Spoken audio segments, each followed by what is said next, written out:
If you guys have any questions, by all means, raise your hand. I'm going to pass the mic off in a moment and let each guest of honor kind of give a short biography of themselves so you know, if you're not familiar with them, a little bit more about them. We have Latin Vixen,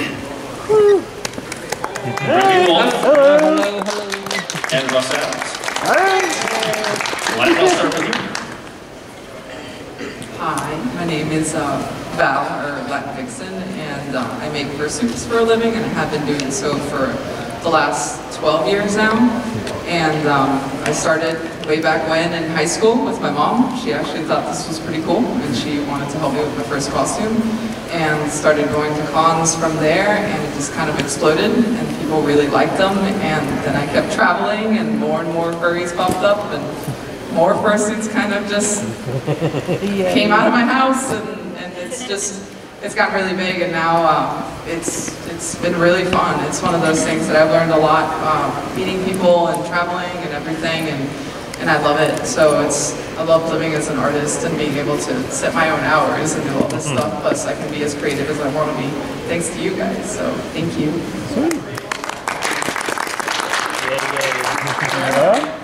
I'm Remy. I guess I've been drawing since I was really little. I found the fandom while I was in college. I think I wound up on one of the Lion King fan art sites and then kept clicking links and was like, wait, there's this fandom that exists, other people like drawing animals this much. And so yeah, I kind of delved into that while I was in college, started doing commissions. I actually got my biology degree, so I was working with exotic animals while drawing them, so it really helped, you know, with anatomy and everything like that. Yeah, so pretty much you guys have all helped me get to where I am now. I'm doing commissions full-time. I love it. Like you were saying, you can set your own hours and be as creative as you want, and that's wonderful. And I'm always happy when I'm doing people's commissions. It's something that I wake up and actually want to go do, so it's great. So thank you, you guys. Cool. I'm Russ. Probably best known for my stuff on the Jim Henson Creature Shop. Anybody ever get to see that? I'm always terrified to ask that question. Yeah, it's like 15 million fans and no one ever got on. Yeah.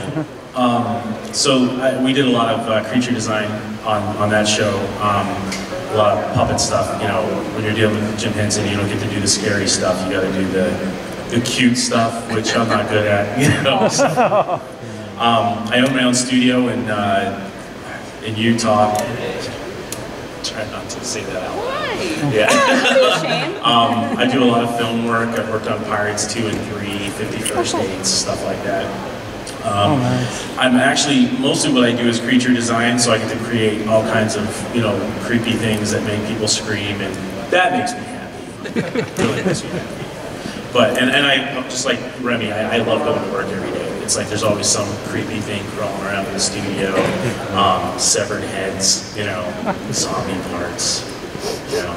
I should probably put some stink in there, like really scare the neighbors and everything. But yeah, but thank you guys for coming out and, you know, talking to us. It's awesome. Cool. Well, thank you guys. Brief synopsis of your lives summed everything up quite well. Carrie had a great list of questions to kind of just pass along and go through. Does anybody have any questions right now for any of the guests? I want to make sure I get to your stuff first. Yes. Sure. So, are you working with the studios through your shop, or is it private individuals? Or? It's kind of like it's kind of like a mix. So I do a lot of commission stuff, but I do get hired to do, you know, films, films that come to Utah. I do a lot. Actually, I do very little business within Utah. It's mostly, you know, international and stuff. So yeah, like random studios will contact us. We actually have a film coming out in March. It'll be releasing to theaters. It's called #Screamers. And it was like the first time I ever actually got to create the lead bad guy, you know? So was very excited. I'm like a giggling idiot talking about screamers. So. Were you actually helping out with character design itself, or were you like, they gave you an idea to work with? You know, to be completely honest, I don't know if you guys get this, but okay, so a director or a producer will contact me and they'll be talking about the design. And number one, they change the design a week before the film was ready to start shooting. Yeah, it's like constantly happening. So I had to work out a deal with them to create more, and then the director, it was 36 individual drawings before we got what he wanted. And the last thing, I almost lost the job because the last thing he said to me was, I want it to have a big cheesy grin, but I don't want it to smile. And the words that came out of my mouth, I can't say right now, and you know, I'm in the mixed company. Wow. But, and I was like, how in the hell are you supposed to do that? Tell me how you make somebody with a big cheesy grin that doesn't smile. And I'm like, you're a director. Tell me how you do that. You know? And yeah, I was surprised I still had the job after that because I was twitchy. I had like less than 3 more days to make these things. Well, thank you. Any other questions? I was gonna say, getting into the fursuiting, making and things like that. First of all, we love it. We love our creators and our makers. But how did you discover the furry fandom, and how did you share it with your mom, and how did you get her on board with all of that? I think that's just a good question for everybody. Yeah. We'll start with. So I found the fandom when the internet was kind of new still, because I didn't really jump online until like 99, almost 2000, because I lived in South America before, and we really didn't have internet when we were there, and then we came to the States, and of course the internet opened everything. Like you were saying, Lion King and all that stuff. My mom was kind of obsessed with Lion King and Balto, so everything I looked it up online, I was like, I like this stuff. And my mom is an artist as well, and she's always liked costumes. So every Halloween I had to like win every costume contest. I should go all out and everything. So she knew that I liked costumes, but I didn't want to be like the princess in the costume, or like all these really like all the lady costumes, I guess. I wanted to be the dog, and I wanted to be the cat, or anything like that. I like to be the princess. Okay, there you go. But it was one of those things that it was kind of like an easy leap for her to go over, and before I joined furry, I was part of the anime and sci-fi community, so she knew that the leap was not as abnormal, I guess. She would just be like, well, she really likes all the animal stuff, and like animes like Wolf's Rain and stuff like that. I made like one of the first costumes based on that because I'm like, I like the wolves, and she started seeing kind of that trend. And I didn't know how to sew, so she wanted to show me how to sew. She was excited that we could do projects together. The first head that I made was out of it was like paper mache and like floral foam, and I had a horrible reaction on my skin with that. I didn't know you could put floral foam on your face, and it just was like a huge mess. So it was a lot of trial and error that we were doing, and it was really, really fun, and she was just really open to it, and she was just like, yeah, the more you can learn, the better. I mean, she wanted me to do clothing and stuff, but I mean, I wanted fuzzy stuff instead. I ruined her first machine, completely destroyed it, because I just went and bought fur, I didn't know what I was doing, and it was just, she was like, well, I guess this is what you want to do, I'll try to help you as much as possible. But I guess it's the way that you tell people about like the fandom and stuff. Like when I joined it, I thought it was just artists pretty much, and when I found it because of the Lion King and Balto and all that stuff, but I was also really like in love with werewolves. And I don't know if you guys remember a really old website called Temple of Luna, way back in the day. Is that Keenan Woods? It's where all the werewolf art was, and that's where I found like Kyode and Golden Wolf and all those people back in the day, and they were just, I liked really snarly, scary creatures, and I was looking for suits that were like that, and one of the first suits that I found was a costume that was, he lives in California, Merrick. The Vern Manor ones? And, do you remember Merrick? Because yeah, it's like the Verdun Manor werewolves. Well, those two, and it's like I started finding all this stuff, and Alopex had a lot of stuff back in the day on how to do this, and he had like fiberglass tutorials, and I got into fiberglass during that time, so I showed her all that stuff, and it was just like, wow, there's a lot of these things, and then I told Mom like, hey, I've saved enough money can I go to this thing called Anthropon? And I went to that, and I had no clue what it was. I took my brother, and we thought it was a convention full of girls dressed up. Culture shock. Yeah. What year was that?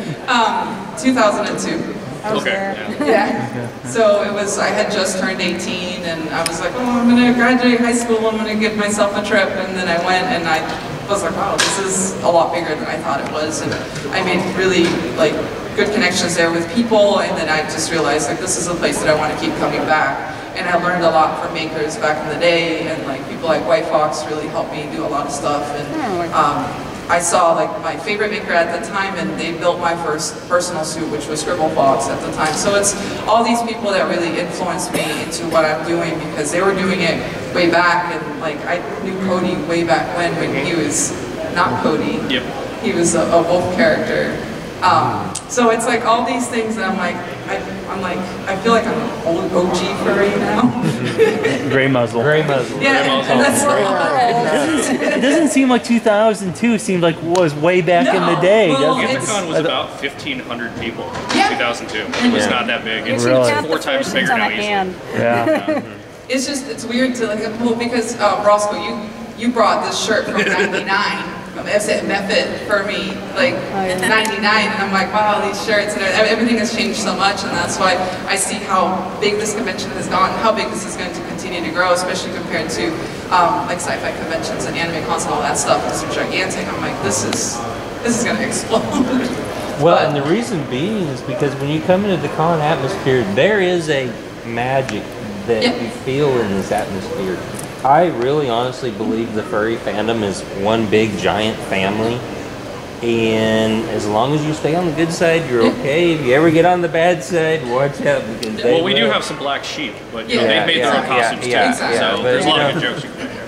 Yeah. But it's a community that's very welcoming with everything, and I've noticed it, like when people, something has happened, they lost their house or their car or their pet is sick or anything like that, people will come and will really help you. And that stuff has really like touched me, because I never expected to find such a large group of people that care that much, especially when you're just a stranger.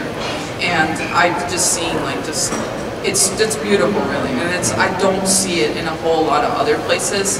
And I kind of left the anime community because I didn't feel that connection with a lot of them anymore. So I've stayed closer to furry because I felt the whole kind of family environment here, which I really like. And you kind of get sick of these stuck up and elitist people that won't even speak to you. Yes. And then you come It's into a furry everywhere. convention, Yeah. I mean, everybody is open. Yeah. And Everybody's the willing to- same. From the chairman Yeah. to All the way the down guest, to the special guest, yeah. Exactly. the honors Remy, guest. I was gonna say, how do you get introduced to the furry fandom?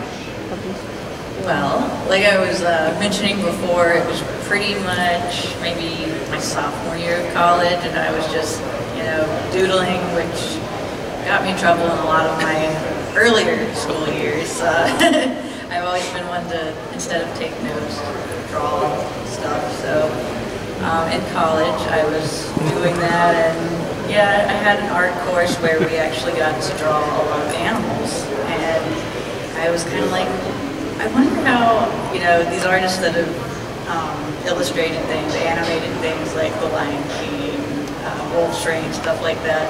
It's like, I want to know how exactly they got to where they were. Through all of those different links on the World Wide Web. I kind of just found a lot of different fan art of animated movies. From there, it went to, I think FA was actually the first site that I found. And yeah. Let's say, it was 2005. Yeah. It was brand new, so when did you find it? I think it was 2007 or Okay. 2008, somewhere around in there where I found it. And yeah, I remember going home, like visiting my parents on one of the college holiday breaks, and being like, I found this group of people, and they do the same thing that I do. And I never knew that actually existed. And I wish I'd known about it sooner, but Yeah, no doubt. No doubt, to say the least. Would have been more active if I'd known it a lot sooner. When I told my parents, they were just like, yeah, that sounds about right. And they, like, you know, when I started making my first, or my own fursuit, they were like, you know, we have pictures of you from, you know, Halloween.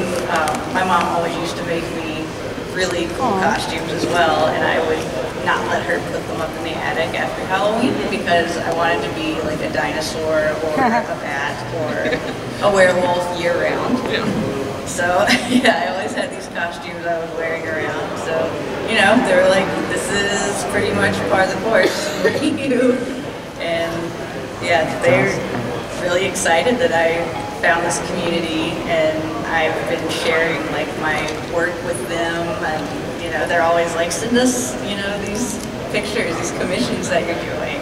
So they're very supportive, and I can't thank them enough for being supportive. And you know, I'm sure they've heard some of the less savory things. But, In this fandom? No. but they never really mentioned anything like that. They've never been like, oh, that's kind of weird.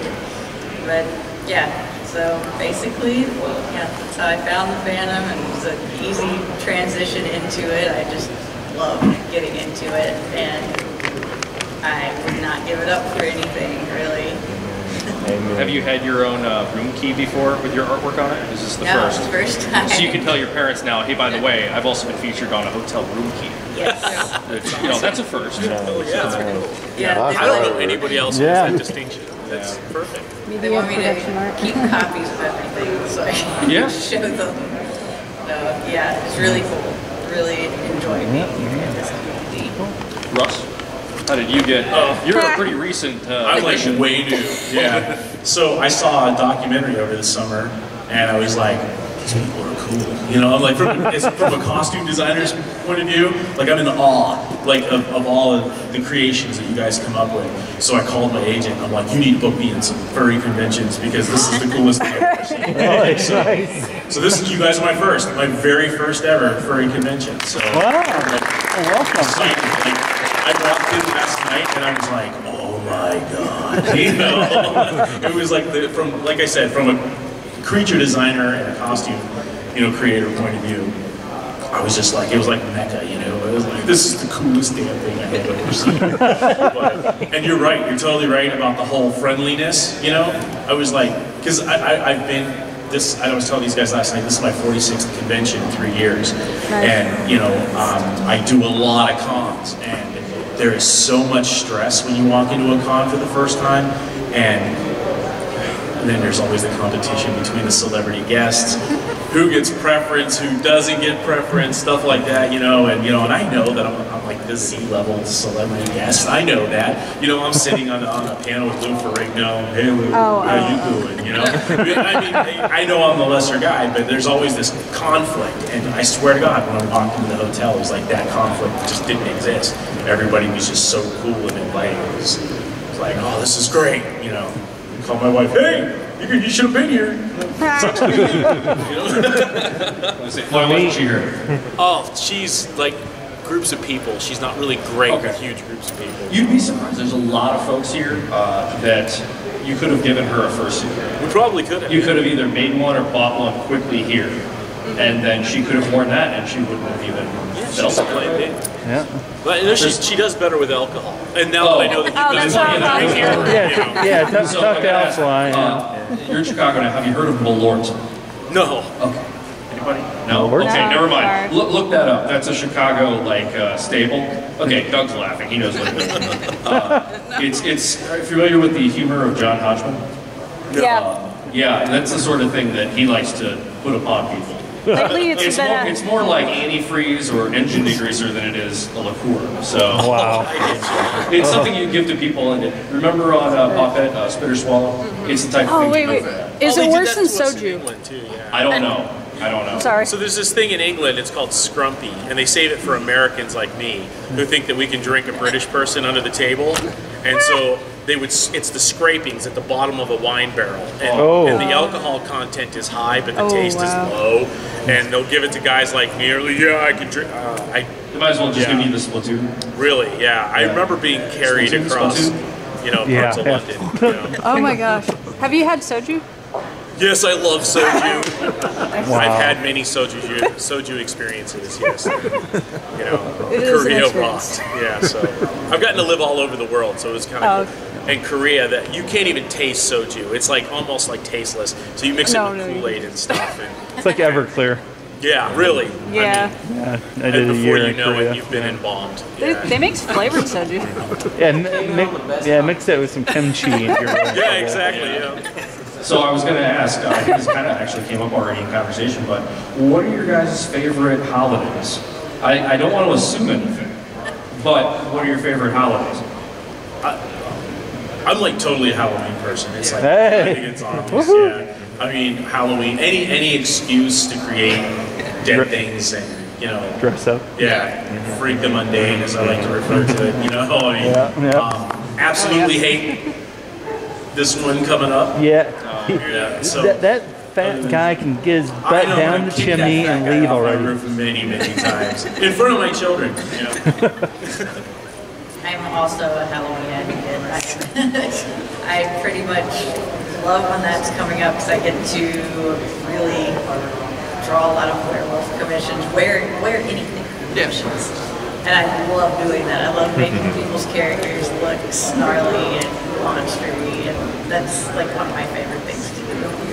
So yes, definitely Halloween. So I gotta say the same thing, because Halloween is awesome. And it's just like October rolls in, and I mean, we still have our Halloween lights at the house. Yeah, I was like, I don't want to take them down. Don't take them down. It's like- Don't fall to the pressure.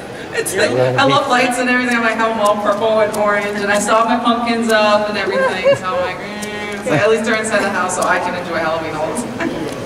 I still have my pumpkins up too. I just got the lights down the day before I left for here. See, mine are still up until I get back.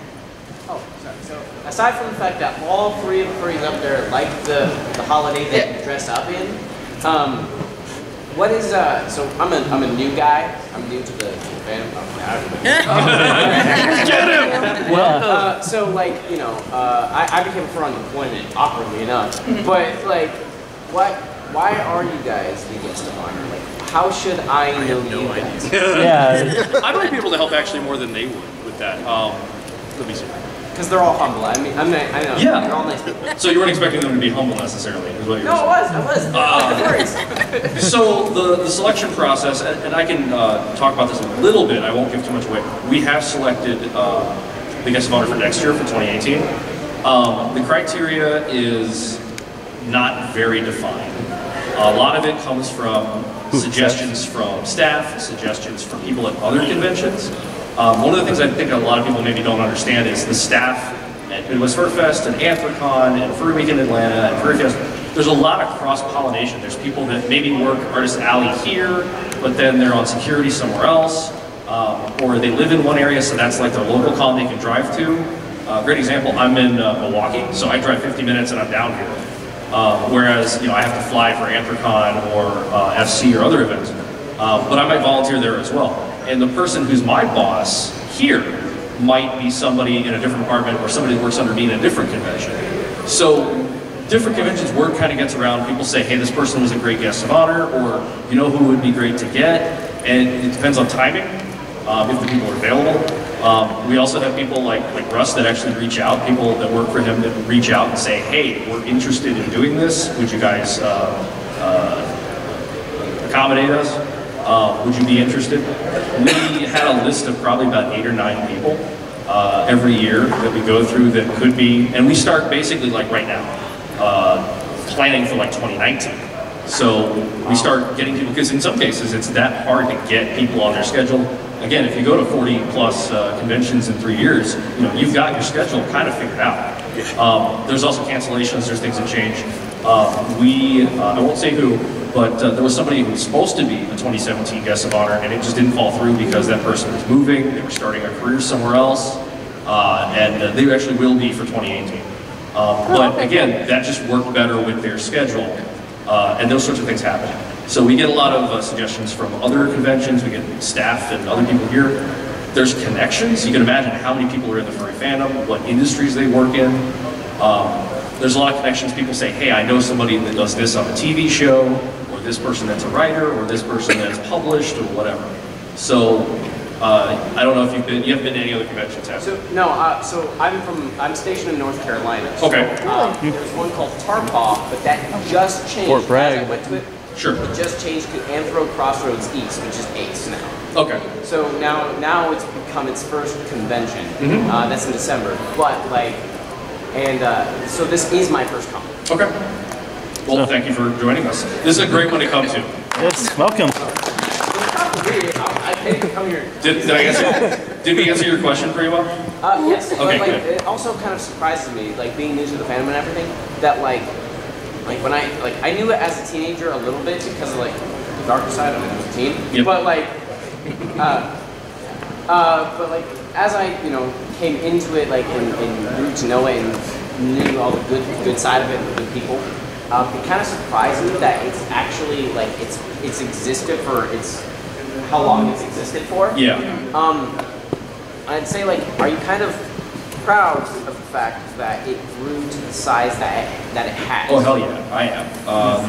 And again, I don't want to speak for every convention or even this convention on an official level. Is that a question you'd rather direct towards them? I can. I mean, yes, I'm proud personally. We do a lot of work as staff, and obviously, if you're here for opening ceremonies, or if you've been to open or closing ceremonies at either event. Oh yeah, I was sitting over there. Perfect. I was really yeah. I mean, the people here. I drive down once a month from Milwaukee, and we have a staff meeting here in the basement level. And it's an hour or two, and you talk about certain things. People call in. It's a huge effort. There's people that fly here, once a month from Kansas City, from Florida, from other places, because they're department heads, they're directors, they're people that have a lot of responsibilities and want to make sure things go off without a hitch. In a broad sense, it's kind of like a performance. If you've ever done any type of like performing arts or theater work or anything, you do all this preparation for one event, and you want everything to go off perfectly. The curtain rises, and the show must go on. So, I mean, that's probably the best example that I can use, best analogy. But there's a lot of other things that happen along the way. So the question was, are you surprised by how much the community has grown, the conventions have grown? I guess does that wrap it up? I guess what I'm saying is are you happy that it's grown so big, or would you have preferred it to be a little niche of people to Well, how's that happened? Has it helped business? I mean, for me, in a business sense, it's excellent because then you have more people that are going to want to buy what you're selling. But I think it's great because a lot of the time it's become more mainstream as well. So it's easier to talk about it and it's not so taboo. Because years back, depending on the news or anything like that, it was just kind of oh, furries and stuff. But now I bring it up just everywhere, and it's not an issue at all. I mean, every time I go to the post office, you get to deal with it too. It's oh, what animal are you sending today? And it sounds weird because it's it's a box and it doesn't have holes in it, and so they think I'm sending animal parts in there. So I always have pictures and I show them, and it's really easy to talk about it, just because the word furry has gotten around so much that it's also becoming more kind of oh, you're just a sci-fi person, or you're just this, and this. So personally, for me, I think it's great. It's just a lot easier to tell people what you do, without having to always be I make mascots, and they're what team? And that's the first thing that does. Even though I have done stuff for schools and teams, I mostly predominantly work with furries. So it's I make fursuits, and this is what they look like. And they look very different than a mascot does most of the time. So that's why I'm this is the difference from this and that. But yeah, for me it's been very positive. Yeah, I have to say too, I'm really actually glad that there have been kind of waves of new furries coming in. I mean, obviously with Zootopia, there's a whole other generation. And Mastimals, unfortunately. Yeah. But it's from a business standpoint, it's wonderful. Having just wave after wave of these new characters that you see. It's okay, I have the potential to be able to draw one of them if they choose to commission me. And you get new levels of creativity that come in, new makers. I see so many new makers pop up all the time. And I'm just wow, I never would have thought that, that would work on a fursuit, and it looks amazing. You know, you just see all kinds of new things when more and more people come in. And I think it's great too, because that just means more people are finding it, maybe like how I found it and felt like, oh my God, this is what I've been doing, and there's actually a place for it. So I think that's really cool. So, because this is my first one, I would say, like, if I encompassed everything, like, even cosplayers have boosted my particular, you know, I love watching cons grow. You know, I've been part, I guess I've been a guest at mega cons and I've been a guest at micro cons. You know, I was actually surprised to see how big it was when I got here.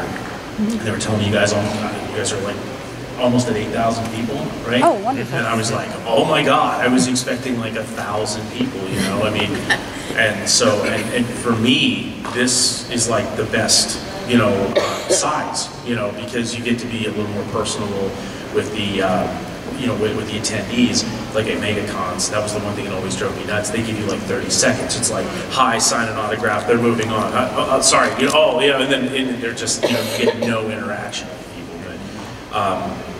But yeah, it's cool to watch, you know, people getting their creative on, you know, and you know, in new generations, like you were saying.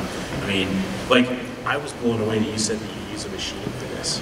You know, like did the mic go out?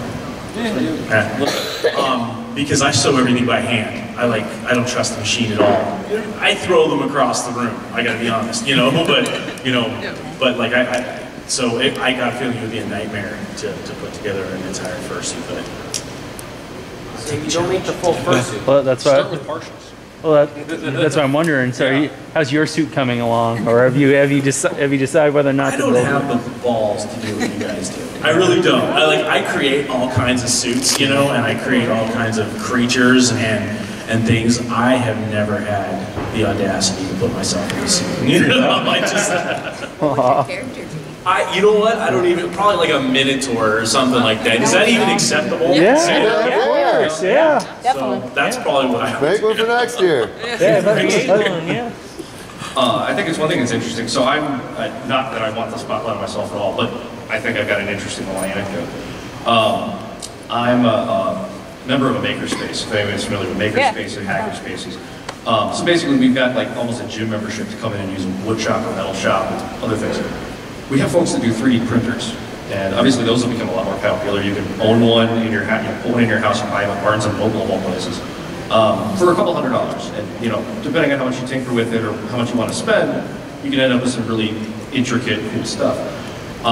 There's people though that want to know how the whole thing works and they want to build their own from scratch. Sometimes it's out of being frugal. They say, you know, I'm smart, I can sit down and figure this out.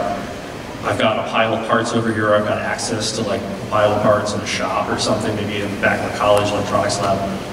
And they'll sit and they'll figure it out, and that's just time and effort that they put in. There's other people that say, I don't care how the machine works, I just want to make things. So they'll go buy a machine, or they'll work with other people to maybe collectively own a machine and then rent time on it or something. And they'll come to a group like the one we have, and they'll use the machine there. It's similar in a lot of respects to fursuiting and some other things. There's people that really like to make them, and there's people that really like to actually suit and wear them, and there's people that like to do both. So there's definitely a lot of flexibility depending on your interest level and what you want to get into. And there's people that bounce back and forth. They might have a couple suits of their own, personal ones, and then they want to, you know, maybe make them for other people or friends. They'll take time off, they'll suit. There's tons of people I know that will try on each other's suits. It's always funny. Occasionally there's like couples, or in some cases twins or triplets, that have like the same suit. So it's like either a clone, or there was a couple I knew that had, it was two dog characters, and they were exact opposites. So the pattern, one was black with white spots, and the other one was white with black spots. But they would put them on, sometimes drunkenly, and not know who was in which one. So one person was in one minute of the day, and the other one was in the other. Or they'd have the wrong head on one of them, you know, so the black head's on one and the white head's on the other. But I digress. There's a lot of flexibility. It doesn't like, you know, okay, to be an official furry, you have to own a fursuit. You have to have spent a certain tier of money, and then, okay, now you're officially furry, go register at the DFV. So that's what I think the one thing, the admittance level to become somebody in the furry fandom is fairly low. You basically just have to be a fan. and want to show up and participate. And there's tons of people that, you know, they don't do cons either, which personally, I could maybe see that when I was younger and I hadn't been to many, but now I don't understand how I could not be furry and not go to a con. Right. But yeah, there's a lot of definitions to it. Any other questions from the crowd? Yes, I'll come out there. So this question is for all of you. What is the most challenging part of your job? Directors. Please question. Dealing with people. Yeah, clients are always a challenge. I don't know if you guys are, you know, directors are such a pain in the, but we'll just, that's my biggest problem. Keep it Utah safe there. Darn. I guess for me, the biggest challenge would be sometimes when characters want a particular commission in a landscape or a scenario where I guess some characters have extremely vibrant colors, some have natural colors, and getting those to work in different environments that they want to be seen in is a fun challenge. Like if there's someone with neon colors that wants to be in a forest, you know, it's interesting to kind of work with the tones and colors of their character to kind of get them to look a little bit like more natural in that surrounding, and it's really fun to do that, and then to, you know, have the commissioner be like, oh, okay, and you know, it's a challenge, but it's really fun to do that. I would say my biggest challenge is balancing work and my life, and that's because when you run your own business and then you have people that work for you and you're running, get out of the house and all this stuff, it's been like a giant challenge to do that stuff. So, because I mean, Roscoe lives with me and understands that a lot of times I don't sleep or eat or do a lot of stuff because I'm making sure stuff is getting done. So to me, balancing my life and work has been the biggest challenge for years. So. I love your suits, by the way. My suit, who's in the case right now, is actually a clockwork creature. I love Q2. Anyways, when it was being built, I watched her live streams, and it just seems like this thing this is a partial, obviously. It just seems like it took forever. Yeah. I'd watch her live stream all day, and it's like it looks like nothing's happening. Then I'd look back 6 hours later, it's like, oh, okay. Either way, my question being is, what kind of time goes into each one of these suits? It must be hundreds of hours, yeah, I estimated. It depends on the type of costume, but if you're going for something that's, I would say, like more run-of-the-mill, like let's say if you're going to do like a collie that's just black and white, doesn't have like tattoos or spots or wings or horns or anything like that, usually it'll take you, like because I have people that work with me, it'll take us a week to do that. And that's still hours upon hours upon hours of doing this stuff, because then people will be like, oh, well, you finished this head so quickly. It's like, no, I'm actually working on 10 heads at the same time. It's just that I'm trying to get them all to the same level. So then when I was finishing stuff up for the event, it was just one after another after another. It wasn't that I started them yesterday. They've all been worked on like in stages. So I try to treat it like, I hate to say it like a factory, but in the way it's like you try to do every piece that you can, so all of them already had the eyes done and they were all going to be airbrushed at the same time. It's just, I mean, that way it works really well for me. Well, even Ferrari doesn't actually build one car.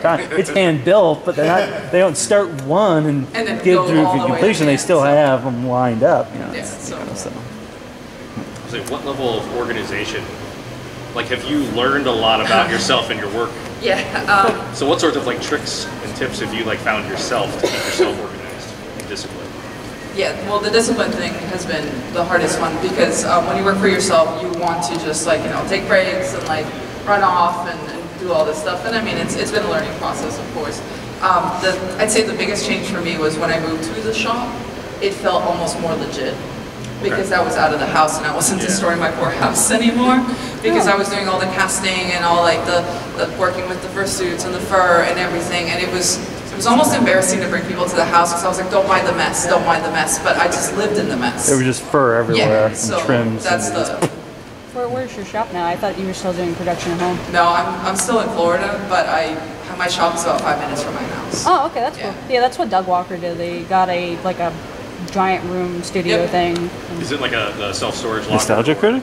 Yeah. No, Yeah. it's a full building with an office center. I got 2,000 square feet Is it that in I like work an with. I love his industrial park with videos. other similar Yeah, yeah, put up a new one. Yeah, it's Did like you my really? neighbors are a Yeah, it's church. on there, Reba. It's funny. And then the ones right after are Oh, shit, we are in Chicago, aren't we? are a newspaper like delivery place. So Yeah, there's I'm stage there. stuff there. Yeah. It's like I'm there till like sometimes they're not involved 3, with 4 in the furries still, morning, are and they? they start work around 12 at night. So we kind of have these like schedules forgot where they that he know was who in I am Chicago. and I know who they are. So I'm never alone. Which You're is passing nice. them in the hall. Yeah, pretty much. So it's like Outskirts, we yeah. have like what is it, 5 places that work with us? About is it 5? There's 5 suites. Yeah. So and they come and go. There was like a car place next to us before. I mean it's Other- also other been, tenants. Exactly. It's also been interesting because I have to share space with other people. Oh, do you? Yeah. And like fight for my parking spot, which I think is Bathrooms and the common areas. no, the bathroom is mine, Good. which is good. It's like so I don't have to deal with that. But like silly things like having to lock up your trash bin in the back so the Okay. neighbors don't use it. Like They things don't that, route through it or they dump stuff in there. Yeah, and we have a raccoon problem. Oh, Joe. Retail So bandits? the raccoons come out because it is. It's a feature. Well, the raccoon feature, they like to come in and open my bin and take all the food trash You out. and get, throw you get it reference everywhere. pictures. You can see them So- on your camera. It is fun. It's completely different. It's one of those things that when you have moved from just doing it at home and then you have multiple people working for you, be it full-time or part-time, it feels so different. And it's, even though it's like, yes, it's been legit for years, of course, but when you've made that switch from your home to go somewhere, it's almost like your mind changes. Like, this is completely different. And then we work with other companies too that they'll commission us for sports teams and everything. And it feels a lot nicer to bring them to our shop and now be like, hey, this is my house, there's like no parking outside, don't mind the neighbors, don't do this, don't mind worry the about the dog. dogs, don't worry about the bird, don't worry about all. It's like So- having a P.O. box rather my than your God. house. Yeah, It's like, exactly. we're legitimate, I swear. Exactly, So it's going from personal to business. exactly. There's a lady, I repair a mascot, that pretty much it takes over her house, so you get all these random people there. Yeah. That's what it sounds like. Yeah, Oh my and God. we had it like that before, and then the other thing is I like to be private about where I live. So I don't want to be like, hey, this is my house, everybody come to my house. So it's like, no, but at the shop, it's a lot easier, and I've had customers come by, they drop off bodysuits when they want something altered, or they pick things up and be like, these are my shop hours, just come by, ring the doorbell, I'll let you in.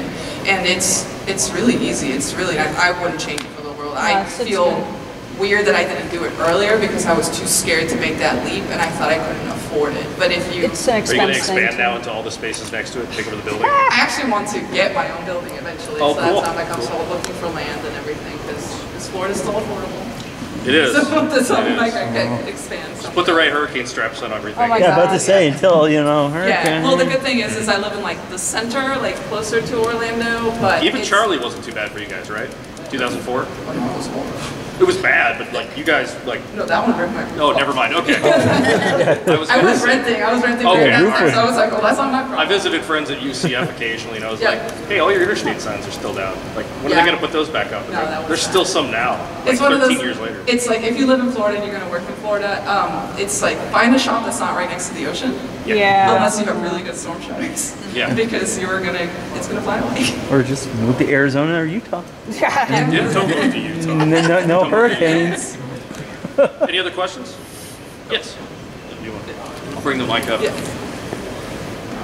Yeah, to our newest furry from Utah, I want to know the experience. You said you're from Utah? No, you said your newest furry from Utah. I'm not from there, I just live there. We need to make that clear. Okay.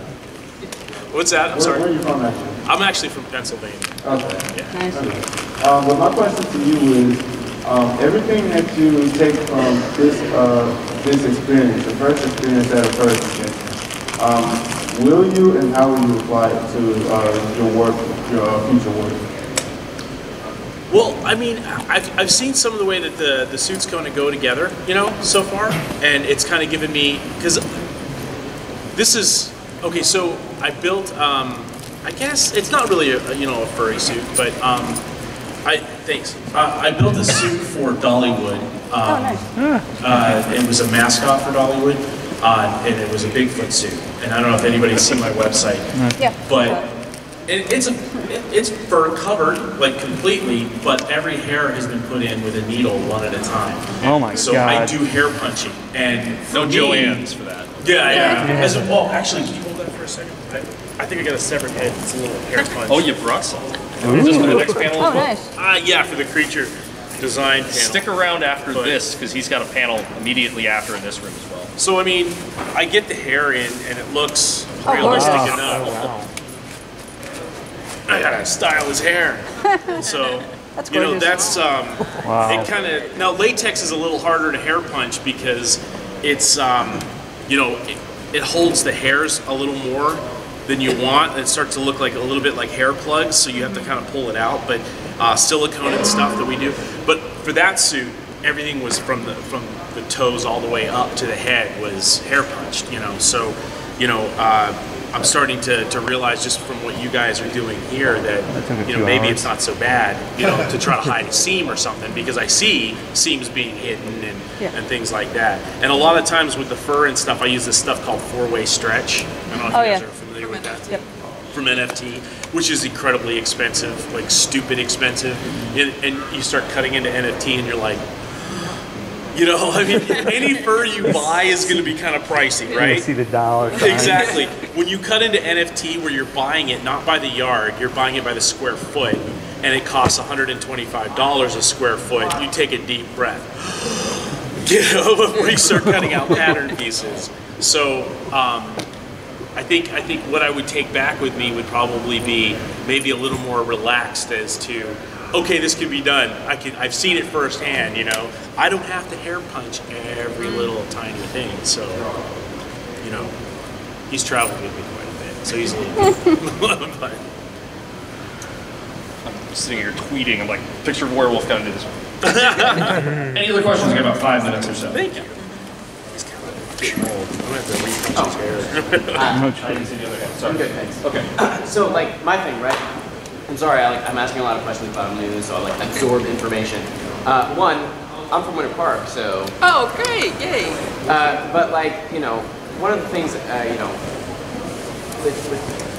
it's really hard to get into the fandom because, like, you know, there's first, like, this guy's like totally cool, and like, I bet that like is the price of my first car. So it is, but. Like, one of the things is acceptance. Like, that's one of the reasons why I really like this community. And, you know, so I kind of keep, like, my political views to the side and everything to the side because, like, we can all kind of come together and be, like, loving in one. But one of my things is that, like, I want to introduce that to other people, right? So how would you best basically indoctrinate people into the furry fandom? Is that directed at anyone in particular or everyone? All. Everyone. Okay.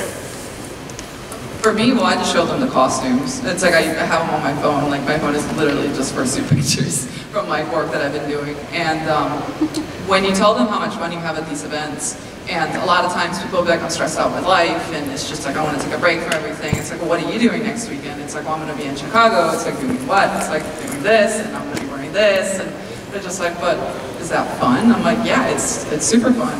And I usually let people wear my suits at cons, and I'll bring like feet that fit multiple people because I got smaller feet, and they just run around, be it it's bagging on them, whatever. I just like seeing how happy they are, and a lot of the times you almost convert people that way. And we have friends that are not furries, and we've shown them all sorts of stuff. And I mean, Roscoe, even your father was asking for fursuit pictures the other day, and he was just like, I want to see them and show them with my friends. And stuff like that is just really cool because, at least for me, it's easy to show them that stuff. And if the suits have good photos and the suits don't look bad, then it's one of those things that's like, whoa, I would be interested in wearing that. And then, of course, I'm an enabler, and I go, here, wear one. I have these. Put it on. You will have fun. And most of the time, it's just really fun. I mean, I've even gotten, like, my family to wear them. My brother loves wearing them. Every time he's like, if you want photos, like, I will wear it. I will pose in it. I will jump in the pool with it. Anything. And we did do a bunch of stuff like that when I had my Dante character, and we were doing all sorts of crazy videos and whatnot, and I used to do that with a bunch of suits back in the day before like Twitter and all the social media stuff was around.